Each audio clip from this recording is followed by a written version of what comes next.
ಕರ್ನಾಟಕ ರಾಷ್ಟ್ರ ಸಮಿತಿ ಪಕ್ಷಕ್ಕೆ, ಕೆಆರ್ಎಸ್ ಪಕ್ಷಕ್ಕೆ,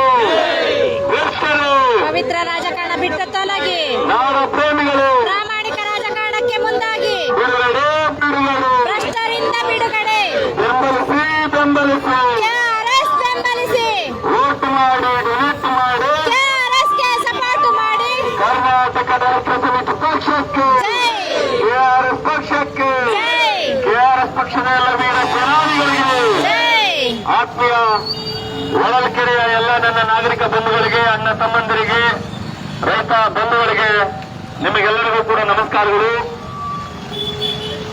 ಕರ್ನಾಟಕ ರಾಷ್ಟ್ರ ಸಮಿತಿ ಪಕ್ಷದ 7ನೇ ಸಂಸ್ಥಾಪನಾ ದಿನದ ಕಾರ್ಯಕ್ರಮವನ್ನು ಬರುವ ಸೋಮವಾರ ಅಂದರೆ ಆಗಸ್ಟ್ 10, 2026ರಂದು ಚಿತ್ರದುರ್ಗದ ಶ್ರೀ ಜಗದ್ಗುರು ಮುರುಘರಾಜೇಂದ್ರ ಕ್ರೀಡಾಂಗಣದಲ್ಲಿ ಕೆಆರ್ಎಸ್ ಪಕ್ಷದ 7ನೇ ಸಂಸ್ಥಾಪನಾ ದಿನದ ಕಾರ್ಯಕ್ರಮವನ್ನು ಆಯೋಜನೆ ಮಾಡಲಾಗಿದೆ. ಈ ಕಾರ್ಯಕ್ರಮಕ್ಕೆ ತಾವೆಲ್ಲರೂ ಬಂದು ಭಾಗವಹಿಸಬೇಕು. ಸದಾ ಜನಪರವಾದಂತ, ರೈತರ ಪರವಾದಂತ, ಕೃಷಿ ಕಾರ್ಮಿಕರ ಪರವಾದಂತ ಕೆಲಸ ಕಾರ್ಯಗಳನ್ನು ಮಾಡಿ ಭ್ರಷ್ಟಾಚಾರ ಮುಕ್ತ ಕರ್ನಾಟಕ, ಲಂಚ ಮುಕ್ತ ಕರ್ನಾಟಕ, ಬಸವಣ್ಣನವರ ಕಲ್ಯಾಣ ಕರ್ನಾಟಕ, ಕುವೆಂಪುರವರ ಸರ್ವೋದಯದ ಕರ್ನಾಟಕದ ನಿರ್ಮಾಣಕ್ಕಾಗಿ ಹಗಲಿರುಳು ಶ್ರಮಿಸುತ್ತಿರುವಂತಹ ಕೆಆರ್ಎಸ್ ಪಕ್ಷದ 7ನೇ ವಸಂತಕ್ಕೆ ಕಾಲಿಡುತ್ತಿರುವಂತಹ ಈ ಸುಸಂದರ್ಭದಲ್ಲಿ ತಾವು ಕೂಡ ಭಾಗವಹಿಸಬೇಕು. ಈ ಕಾರ್ಯಕ್ರಮದಲ್ಲಿ ಬಂದು ಭಾಗವಹಿಸಿ ಕೆಆರ್ಎಸ್ ಪಕ್ಷಕ್ಕೆ ಆಶೀರ್ವಾದ ಮಾಡಬೇಕನ್ನುವಂತ ಕಾರ್ಯಕ್ರಮಕ್ಕೆ ತಮ್ಮೆಲ್ಲರನ್ನ ಸ್ವಾಗತ ಮಾಡಲಿಕ್ಕೆ ನಾವು ಇವತ್ತು ಹೊಳಲ್ಕೆರೆಗೆ ಬಂದಿದ್ದೇವೆ. ಹಾಗಾಗಿ ಈಗಾಗಲೇ ಹಲವಾರು ಜನ ಕೆಆರ್ಎಸ್ ಪಕ್ಷದ ಜನಪರವಾದಂತಹ ಕೆಲಸ ಕಾರ್ಯಗಳನ್ನು ನೋಡಿ, ಕೆಆರ್ಎಸ್ ಪಕ್ಷದ ಜನಪರವಾದಂತಹ ಕೆಲಸ ಕಾರ್ಯಗಳನ್ನು ಮೆಚ್ಚಿ ಹಲವಾರು ಜನ ಈ ತಾಲೂಕಿನಲ್ಲಿ ನೂರಾರು ಜನ, ಸಾವಿರಾರು ಜನ ಬೆಂಬಲಿಗರಿದ್ದೀರಿ, ಪಕ್ಷದ ಸದಸ್ಯರಾಗಿದ್ದೀರಿ. ಮುಂದಿನ ಎಲ್ಲ ಹಂತಗಳಲ್ಲಿ ಕೂಡ ಕೆಆರ್ಎಸ್ ಪಕ್ಷ ಜನಪರವಾದಂತಹ ಆಡಳಿತದ ಕೆಲಸವನ್ನು ಹೊಳಲ್ಕೆರೆ ಭಾಗದಲ್ಲಿ ಕೂಡ ಮಾಡಲಿದೆ. ಹಾಗಾಗಿ ಇಂಥ ಈ ಸುಸಂದರ್ಭದಲ್ಲಿ ನಮ್ಮ ಕೆಆರ್ಎಸ್ ಪಕ್ಷದ ರಾಜ್ಯ ರೈತ ಘಟಕದ ಅಧ್ಯಕ್ಷರಾದಂತ ನಮ್ಮ ಶ್ರೀ ಜೋಗನಹಳ್ಳಿ ಗುರುಮೂರ್ತಿ ಅವರು ಬಂದಿದ್ದಾರೆ. ಅವರಿಗೆ ನಿಮ್ಮೆಲ್ಲರ ಪರವಾಗಿ ಹೊಳಲ್ಕೆರೆಗೆ ಆತ್ಮೀಯವಾದಂತಹ ಸ್ವಾಗತವನ್ನ ಬಯಸೋಣ. ಹಾಗೆ ಕೆಆರ್ಎಸ್ ಪಕ್ಷದ ರೈತ ಘಟಕದ ಇನ್ನೋರ್ವ ರಾಜ್ಯ ಕಾರ್ಯದರ್ಶಿಗಳಾದಂತ ಶ್ರೀಮತಿ ರೇಖಾ ಪಿ ಅವರು ಇದೇ ಚಿತ್ರದುರ್ಗದ ಕಡ್ಲೆಗುಟ್ಟು ಗ್ರಾಮದವರು, ಅವರು ಲೈವ್ ಅನ್ನ ಮಾಡ್ತಾ ಇದ್ದಾರೆ. ಅವ್ರಿಗೂ ಕೂಡ ಹೊಳಲ್ಕೆರೆ ಗ್ರಾಮಕ್ಕೆ, ಹೊಳಲ್ಕೆರೆ ತಾಲೂಕಿಗೆ ಆತ್ಮೀಯವಾದಂತಹ ಸ್ವಾಗತವನ್ನ ಬಯಸ್ತಾ, ಚಿತ್ರದುರ್ಗದ ರೈತ ಘಟಕದ ಜಿಲ್ಲಾಧ್ಯಕ್ಷರಾದಂತ ರಾಜಣ್ಣವರು ಅವರು ಕೂಡ ಬಂದಿದ್ದಾರೆ. ಅವ್ರಿಗೂ ಕೂಡ ಸ್ವಾಗತ ಬಯಸ್ತಾ, ರೈತ ಘಟಕದ ಜಿಲ್ಲಾ ಉಪಾಧ್ಯಕ್ಷರಾದಂತಹ ದಾದಾಪೀರವರು ಲೈವ್ ಅನ್ನ ಮಾಡ್ತಾ ಇದ್ದಾರೆ. ಅವ್ರಿಗೂ ಕೂಡ ಆತ್ಮೀಯವಾದಂತಹ ಸ್ವಾಗತ ಬಯಸ್ತಾ, ರೈತ ಘಟಕದ ಜಿಲ್ಲಾ ಕಾರ್ಯದರ್ಶಿಗಳಾದಂತಹ ಕೃಷ್ಣಮೂರ್ತಿ ಅಣ್ಣವರು ಬಂದಿದ್ದಾರೆ. ಅವ್ರಿಗೂ ಕೂಡ ಸ್ವಾಗತ ಬಯಸ್ತಾ, ನಮ್ಮ ಕೆಆರ್ಎಸ್ ಪಕ್ಷದ ಯಾದಗಿರಿಯಿಂದ ಏನು ಆಗಸ್ಟ್ 10ರಂದು ನಡೆಯುವಂತ ಈ ಕಾರ್ಯಕ್ರಮದ ಯಶಸ್ವಿಗಾಗಿ ಪೂರ್ವ ಸಿದ್ಧತಾ ಕಾರ್ಯಕ್ರಮಕ್ಕೆ ಯಾದಗಿರಿಯಿಂದ ಬಸವಗೌಡರು ಬಂದಿದ್ದಾರೆ.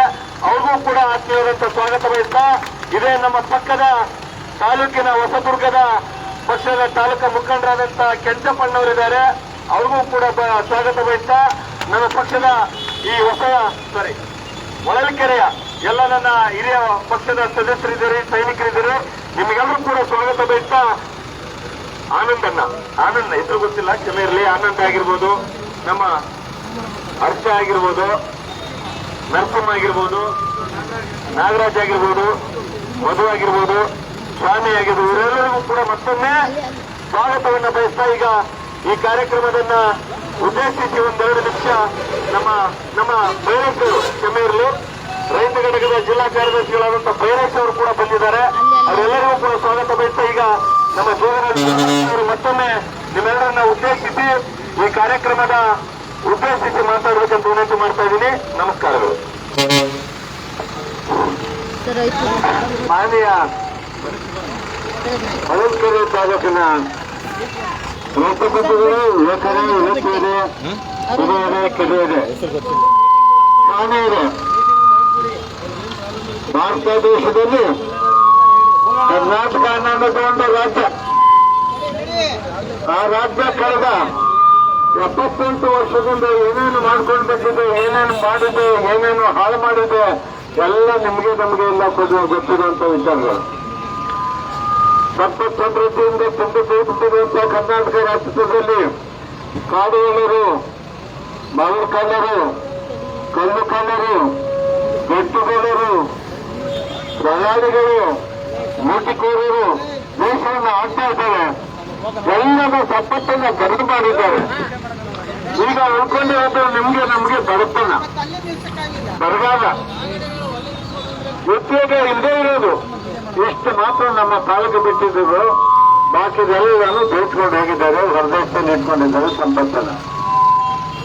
ಇದನ್ನ ತಡಿಬೇಕು ಅನ್ನೋ ಕಾರಣದಿಂದಾಗಿ ಕರ್ನಾಟಕ ರಾಷ್ಟ್ರ ಸಮಿತಿ ಪಕ್ಷ ಕಳೆದ 6 ವರ್ಷದಿಂದ ಸತತವಾಗಿ ಹೋರಾಟ ಮಾಡ್ತಾ ಬರ್ತಾ ಇದೆ.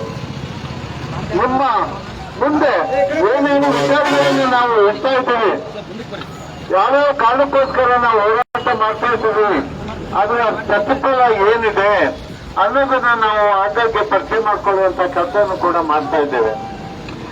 ಸಾಮಾಜಿಕ ಜಾಲತಾಣದಲ್ಲಿ ನೀವು ಹಲವಾರು ರೀತಿಯ ಕಾರ್ಯಕ್ರಮಗಳನ್ನ, ನಮ್ಮ ಕೇಂದ್ರ ಪಕ್ಷದ ಕಾರ್ಯಕ್ರಮಗಳನ್ನ ನೀವು ದಿನನಿತ್ಯ ನೋಡ್ತಾ ಇದ್ದೀರಿ. ಸುಮಾರು ಒಂದು ದಿವಸದಲ್ಲಿ 100 ರಿಂದ 150 ಕಡೆ ಕಾರ್ಯಕ್ರಮಗಳು ನಿರಂತರವಾಗಿ ಆಗ್ತಾ ಇದ್ದಾವೆ. ಅದು ನಿಮ್ಮ ಗಮನಕ್ಕೆ ಬಂದಿದೆ ಮಾನ್ಯ ಬಂದಿದ್ದಾರೆ. ನಾವೀಗ ಒಂದು ದೊಡ್ಡ ಹೋರಾಟವನ್ನು ಮಾಡಬೇಕಾಗಿದೆ.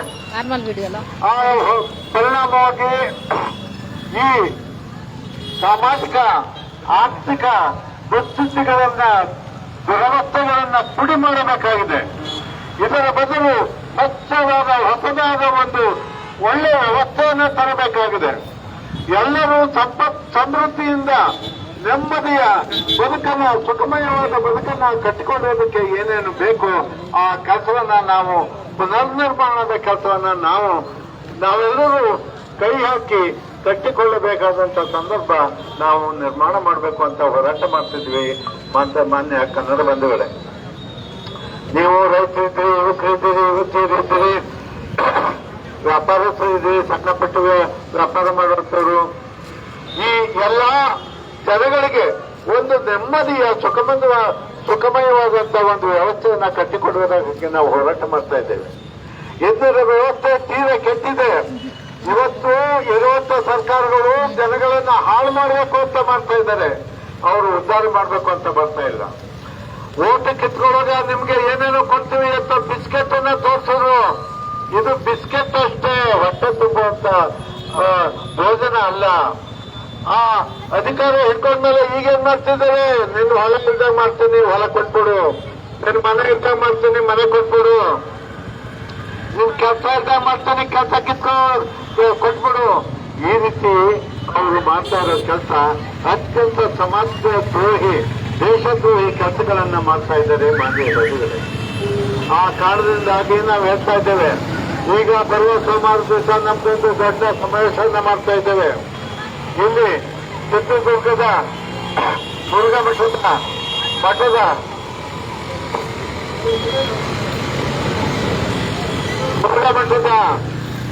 ಕ್ರೀಡಾಂಗಣದಲ್ಲಿ ಒಂದು ಬೃಹತ್ ಸಭೆಯನ್ನ ಮಾಡ್ತಾ ಇದ್ದೇವೆ ಮಾನ್ಯ ಬಂಧುಗಳೇ. ಆ ಸಂದರ್ಭದಲ್ಲಿ ನಾವು ಹೊಸ ರಾಜ್ಯವನ್ನ ಕಟ್ಟುವುದಕ್ಕೆ ಒಂದು ಹೊಸ ಪ್ರತಿಜ್ಞೆಯನ್ನ ಮಾಡಬೇಕಾಗಿದೆ, ಒಂದು ಹೊಸ ವಿಚಾರಗಳನ್ನ ಹುಟ್ಟಾಕಬೇಕಾಗಿದೆ, ಒಂದು ಆಲೋಚನೆಯನ್ನ ಮಾಡಬೇಕಾಗಿದೆ, ಒಂದು ನೀತಿಯನ್ನ ರೂಪಿಸಬೇಕಾಗಿದೆ, ಒಂದು ಹೊಸ ಕನಸನ್ನ ನಿಮ್ಮ ತಲೆಗೆ ಇಡಬೇಕಾಗಿದೆ. ಆ ಕಾರಣದಿಂದಾಗ ತಾವೆಲ್ಲರೂ ಹೆಚ್ಚಿನ ಸಂಖ್ಯೆಯಲ್ಲಿ ಬಂದು ಭಾಗವಹಿಸಿ ನಾವು ಯಾವ ರೀತಿ ನಾಡನ್ನ ಕಟ್ಟಬೇಕು, ಯಾವ ಸಿದ್ಧಾಂತವನ್ನ ಇಟ್ಟುಕೊಳ್ಳಬೇಕು ಅನ್ನೋದ್ರ ಬಗ್ಗೆ ನಾವು ಎಲ್ಲ ಸೇರಿ ಒಂದು ತೀರ್ಮಾನಕ್ಕೆ ಬರೋಣ. ಆ ರೀತಿಯ ಒಂದು ಹೊಸ ವ್ಯವಸ್ಥೆಯನ್ನ ಕಟ್ಟೋದಕ್ಕೆ ಯಾವ ರೀತಿ ಬೇಕೋ, ಯಾವ್ಯಾವ ಸಾಮಗ್ರಿಗಳು ಬೇಕೋ ಅದನ್ನೆಲ್ಲ ಹೊಂದುವಂತ ಕೆಲಸವನ್ನ ನಾವು ಮಾಡೋಣ. ಆ ರೀತಿ ಒಂದು ಸುಖಮಯವಾದಂತ ಸಮಾಜವನ್ನ ಕಟ್ಟೋಣ. ಇದು ಬಹಳ ಅಸಾಧ್ಯವಾದ ಕೆಲಸ ಅಂತ ತಿಳ್ಕೊಬೇಡಿ. ನಮ್ಮ ಸಂಪತ್ತನ್ನ ಯಾರ್ಯಾರು ದೋಚಿದ್ದೇವೆ ಅವನ್ನೆಲ್ಲ ನಾವು ಗುರ್ತಿಟ್ಕೊಂಡಿದ್ದೀವಿ. ಆ ಸಂಪತ್ತನ್ನ ದೋಷದವನ್ನ ತಡೆಯೋದೇ ಒಂದು ದೊಡ್ಡ ಕೆಲಸ ಆಗಿದೆ. ಅದನ್ನು ತಡೆಯೋದೇ ನಮ್ಮ ಅರ್ಧ ಕೆಲಸ ಆಯ್ತು. ಆ ನಂತರದಲ್ಲಿ ನಾವು ಇನ್ನರ್ಧ ಪುನರ್ನಿರ್ಮಾಣದ ಕೆಲಸ, ಅದು ದೀರ್ಘವಾದ ಕೆಲಸ ಆಗಿದೆ. ಆ ರೀತಿಯ ಕೆಲಸ ಮಾಡಿಸೋದಕ್ಕೆ ಇನ್ನೂ ನಾವು ಕುಟುಂಬಸ್ಥರಾಗಿ ನಮ್ಮ ಮುಂದಿನ ಮಕ್ಕಳ ಮೊಮ್ಮಕ್ಕಳ ಭವಿಷ್ಯಕ್ಕಾಗಿ ನಾವು ಆ ಕೆಲಸವನ್ನ ಮಾಡಬೇಕಾಗಿದೆ, ಮಾಡೋಣ ಅಂತ ಮಾತನ್ನ ನಾನು ಭರವಸೆಯನ್ನ ಕೊಡ್ತಾ ತಮಗೆಲ್ಲ ನಾಡಿದ ಸೋಮವಾರದ ದಿವಸದ ಕಾರ್ಯಕ್ರಮಕ್ಕೆ ಆಸ್ವಾದ ನೀಡುತ್ತಾ ನನ್ನ ಮಾತನ್ನು ಮುಗಿಸ್ತಿದ್ದೇನೆ. ಎಲ್ರಿಗೂ ಒಳ್ಳೇದಾಗಲಿ, ಎಲ್ರಿಗೂ ನಮಸ್ಕಾರ. ಭಾರತ ಮಾತೆಗೆ ಜಯವಾಗಲಿ, ಕನ್ನಡ ಮಾತೆಗೆ ಜಯವಾಗಲಿ, ಕರ್ನಾಟಕ ರಾಷ್ಟ್ರ ಸಮಿತಿ ಪಕ್ಷಕ್ಕೆ ಜಯವಾಗಲಿ, ರೈತರಿಗೆ ದೇಶಕ್ಕೆ ಅನ್ನ ಕೊಡುತ್ತಿರುವ ಅನ್ನದಾತನಿಗೆ ಜಯವಾಗಲಿ ಅಂತ ಹೇಳಿ ನಾನು ಮಾತನ್ನು ಮುಗಿಸಿದ್ದೇನೆ. ನಮಸ್ಕಾರ, ನಮಸ್ಕಾರ, ನಮಸ್ಕಾರ.